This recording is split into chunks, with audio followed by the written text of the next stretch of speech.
కఠినమైన అదే దీంట్లో ఒక నిఘా పెట్టి వీళ్ళ మీద కూడా చర్యలు తీసుకోవాలనేది కేంద్ర ప్రభుత్వం నుంచి మనకు ఆదేశాలు ఉన్నాయి.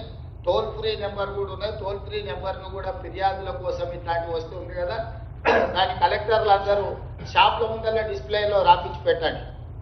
ముఖ్యంగా బస్ స్టాండ్లలో అక్కడక్కడ కూడా అవసరమైతే ఈ ఎరువులకు సంబంధించి ఏదైనా ఉంటే ఏదైనా ఫిర్యాదు ఉంటే చేయడానికి టోల్ ఫ్రీ నెంబర్ని పబ్లిక్ ప్లేస్లలో కూడా మీరు దాన్ని కనిపించేటట్టుగా పెడితే దాంతో మనకు ఏదైనా కంప్లైంట్ వస్తే ఇమ్మీడియట్గా అడ్రస్ చేయడానికి ఉంటుంది. చివరగా రేషన్ కార్డు అత్యంత ప్రతిష్టాత్మకంగా మనం కార్యాచరణ తీసుకున్నాం. మన తుంగతుర్తిలో పెద్ద ఎత్తున మనం ప్రారంభోత్సవం చేసుకున్నాం. దాదాపుగా ఇప్పటికీ రేషన్ కార్డులకు సంబంధించి మనం చాలా కార్యక్రమాలు తీసుకున్నది రొటీన్గా జరిగిపోతుంది. ఈ రొటీన్గా జరిగే దాంట్లో 7 లక్షల పైన మనం కొత్త రేషన్ కార్డులను యాడ్ చేసి 31 లక్షల మంది దీంట్లో యాడ్ అయినరు.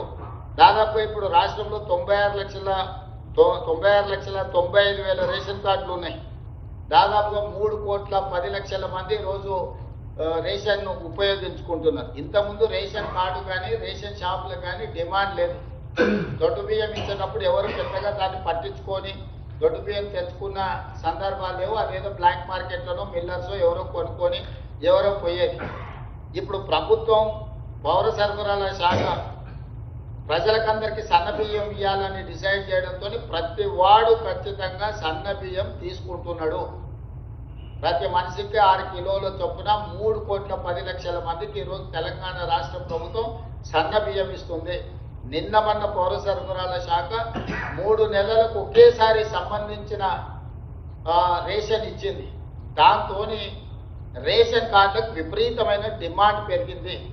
1 కొత్త రేషన్ కార్డులు, 2 ఉన్న పాత రేషన్ కార్డులలో పేర్లు తొలగించడం, పేర్లు చేర్పించడం, ఇవి ప్రధానమైన అంశాలు. వీటికి సంబంధించి పూర్తి స్థాయిలో కార్యాచరణ తీసుకోవాలి. అందరి సమస్యలను అడ్రస్ చేయాలి. జిల్లా కలెక్టర్లకు ఈ 25th నుంచి వచ్చే నెల 10 తారీఖు వరకు జిల్లా కలెక్టర్లకు, శాసనసభ్యులకు, జిల్లా ఇన్ఛార్జ్ మంత్రులకు కార్యాచరణ ఇది. ఈ నెల 25 తారీఖు నుంచి వచ్చే నెల 10 తారీఖు 15 రోజులు అన్ని మండల కేంద్రాలల్లో ఖచ్చితంగా రేషన్ కార్డ్స్ డిస్ట్రిబ్యూషన్ కార్యక్రమం తీసుకోవాలి. అధికారికంగా అన్ని నియోజకవర్గాలలో ఉన్న మండల కేంద్రాలలో అధికారిక కార్యక్రమాలను తీసుకొని స్థానిక శాసనసభ్యులను తప్పకుండా అందులో భాగస్వాములను చెయ్యాలి. రెండవది, ఉమ్మడి జిల్లాలకు ఇన్ఛార్జ్ మంత్రులు ఎవరైతే ఉన్నారో ఒక్కొక్క నియోజకవర్గానికి ఒక ప్లేస్లో వాళ్ళు ఖచ్చితంగా అటెండ్ కావాలి రేషన్ కార్డుల పంపిణీ కార్యక్రమంలో. జిల్లా ఇన్ఛార్జ్ మంత్రులు కూడా, ఫర్ ఎగ్జాంపుల్ మహబూబ్ నగర్ జిల్లాలో 14 అసెంబ్లీలు ఉన్నాయి. ఆ జిల్లా ఇన్ఛార్జ్ మంత్రి గారు ప్రతి అసెంబ్లీలో ఒక మండలం ఒక దగ్గర ఎక్కడో ఒక దగ్గర అంటే 14 ప్రోగ్రాంలు జిల్లా ఇన్ఛార్జ్ మంత్రి గారు ఖచ్చితంగా అక్కడ పార్టిసిపేట్ చేయాల్సిందే. ఆ కార్యక్రమాలని కలెక్టర్లు కోఆర్డినేట్ చేసుకోవాలి.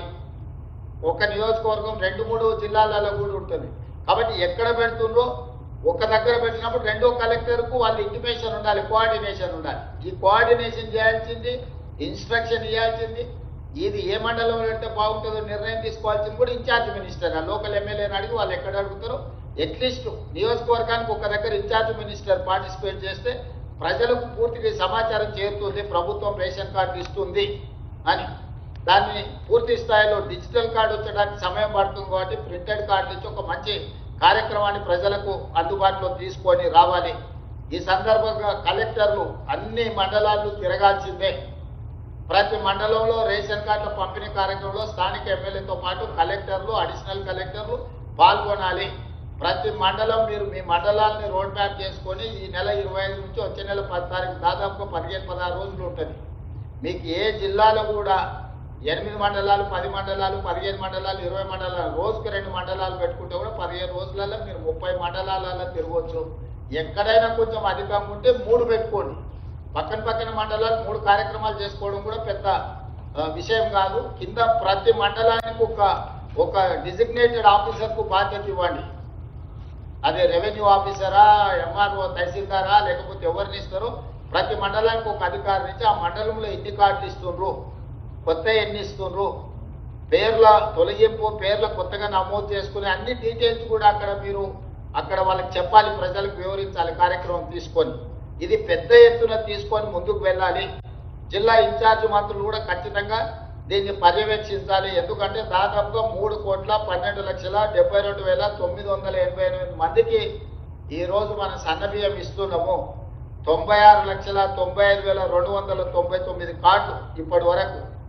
సో ఫ్యూచర్లో కూడా ఎట్లెట్లా ప్రజల అవసరాలు ఉంటే అట్లా కొత్త కార్డులు ఇచ్చుకుంటూనే పోతుంటాము.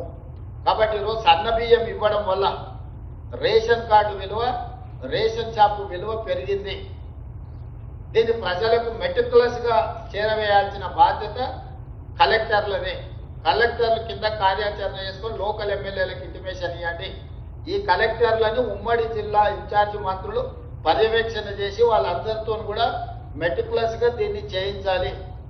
ఈ కార్యక్రమాన్ని పెద్ద ఎత్తున 25వ తారీఖు నుంచి మీరు ఒక షెడ్యూల్ వేసుకొని ఈ లోపల ఇన్ఛార్జ్ మంత్రులు కూడా మీ పరిధిలోకి వచ్చే జిల్లా కలెక్టర్లతో మీరు మళ్ళీ ప్రత్యేకంగా జిల్లాలోనే పోయి సమీక్ష సమావేశం పెట్టుకోవాలి. అన్ని జిల్లా పాత హెడ్ క్వార్టర్స్ ఏవైతున్నాయో, ఫర్ ఎగ్జాంపుల్ నల్గొండ అంటే నల్గొండ హెడ్ క్వార్టర్స్కి వెళ్తే అన్ని జిల్లాల కలెక్టర్లను అక్కడికి పిలుచుకోండి. వాళ్ళకు ఒక డైరెక్షన్ ఇవ్వండి ఎట్లెట్లా చేయాలనేది. ఖమ్మం ఉమ్మడి జిల్లా ఉంది, ఖమ్మం హెడ్ క్వార్టర్స్లో కార్యక్రమం తీసుకోండి. ఖమ్మం హెడ్ క్వార్టర్ కలెక్టర్ బాధ్యత ఇన్ఛార్జ్ మంత్రి గారిని మిగతా కలెక్టర్లను పిలిచి కోఆర్డినేట్ చేసుకునేది. It is like that.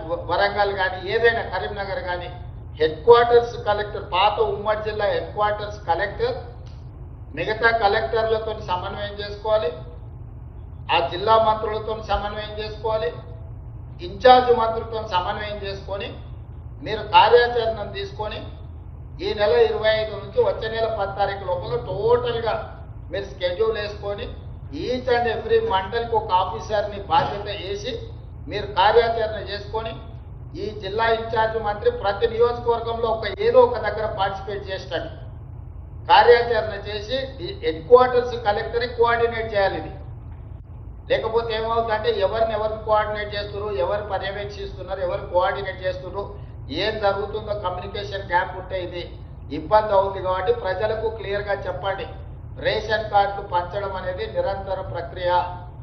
ఎవరు ఆందోళన చెందాల్సిన అవసరం లేదు.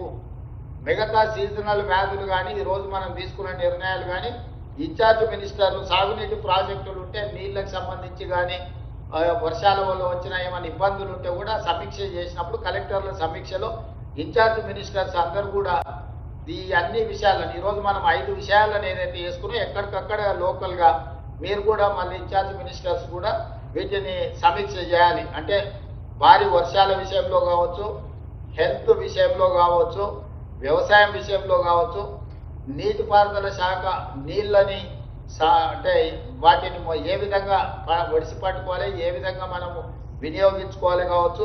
అదేవిధంగా సివిల్ సప్లైస్, రేషన్ కార్డు, ప్రధానంగా ఈ 5 అంశాలకు సంబంధించి ఉమ్మడి జిల్లా ఇన్ఛార్జ్ మంత్రులు వాళ్ళ సమీక్ష సమావేశాలలో ఒక ప్రణాళిక తయారు చేసుకొని కలెక్టర్లు అందరికీ ఇన్స్ట్రక్షన్స్ ఇవ్వాలి. ఆ కలెక్టర్లు కింది ఉద్యోగస్తులకు ఇన్స్ట్రక్షన్స్ ఇవ్వాలి. జాయింట్ కలెక్టర్ కానీ, అడిషనల్ కలెక్టర్ కానీ, డిస్ట్రిక్ట్ లెవెల్ ఆఫీసర్లకు కూడా ఈచ్ అసెంబ్లీకి ఒకరిని బాధ్యులను వేయండి. నేను సిఎస్ గారు కూడా ఆదేశాలు ఇస్తున్నా. 119 నియోజకవర్గాలకు సంబంధించి 119 మంది ఆర్డీఓ ఆ పైనుండే అధికారులను ఒక్కొక్క నియోజకవర్గానికి ఒక్కొక్కరిని బాధ్యత వేయండి. వాళ్ళ బాధ్యత ఆ నియోజకవర్గంలో ఉండే అన్ని మండలాల కార్యక్రమాలు తీసుకునేటట్టు, అందరికీ రేషన్ కార్డు చేరేటట్టు, అక్కడ ఉండే ఇష్యూస్ ఏమైనా ఉంటే వాళ్ళు పరిష్కరించుకునేటట్టు.